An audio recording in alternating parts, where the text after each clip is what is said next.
Hello friends, பசங்கள்லாம் வீட்லேயே இருக்கிற வச்சு எங்கேயாவது போகலான்னு இருந்தாங்கங்க. நானும் எங்கள் வீட்டில் மளிகை சாமானம் இல்லைன்ட்டு ஒரு குட்டி பொய் சொல்லிவிட்டு அப்படியே எங்கள் வீட்டு பக்கத்தில் வந்து டிமேட் இருந்துச்சுங்க. அப்படியே போய் கொஞ்சம் மளிகை சாமான்லாம் வாங்கின்னு நம்ம எப்படியும் வந்து ஏதாவது நம்மளுக்கு பிடிச்ச ஐட்டம் ஒன்று எடுத்தே ஆகுவோம்ல.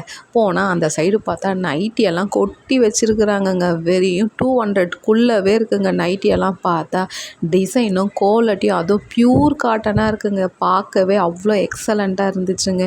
நம்ம எங்கேயாவது போயிட்டு 600ம் 700ம் கொடுத்து எடுத்து இவ்வளோ நாள் நைட்டிக்கே ரொம்ப பணத்தை செலவழிச்சிட்டுங்க. அதுவும் இந்த நைட்டியை பார்த்த உடனேயும் ஐயோ, டிமேட்க்கு வந்து ஒரு பெரிய தேங்க்ஸ் சொல்லிட்டு ஃபஸ்ட்டு இது ஒன்று எடுத்துன்னு வரலாம், போட்டு பார்க்கலாம், கரெக்டாக இருந்தால் நம்ம போய் எடுத்துக்கலான்ட்டு ஒன்று எடுத்துன்னு வரும்போதே எல்லாமே சூப்பராக இருக்குது. நாங்கள் எங்கள் ஹவுஸ் ஓனர்கிட்டலாம் காமிச்சோங்கம்மா, எனக்கு ஒரு 2 எடுத்துன்னு வரக்கூடாதான்னு எல்லாம் போட்டி கேட்குறாங்க. ஏம்மா, நானே இப்போ தான் ஒன்று எடுத்துன்னு வந்துருக்கிறேன், பிடிச்சிருந்தா உங்களுக்கும் எடுத்துன்னு வந்து தரோம்மான்னு சொல்கிறேன்.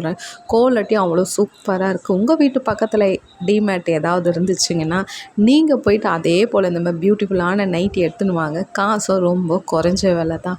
பார்க்கவும் அதுவும் இந்த வெயிலுக்கு அவ்வளோ எக்ஸலண்ட்டாக இருக்குது. ப்யூர் காட்டன் தான் இருக்குது. நான் ரொம்ப என்ஜாய் பண்ணேன். திருப்பியும் நாளைக்கு போயிட்டு ஒரு 6 நைட்டி எடுத்துன்னு வந்துட மாட்டேன். லைக் பண்ணி கமெண்ட் பண்ணுங்கள் ஃப்ரெண்ட்ஸ். Thank you all.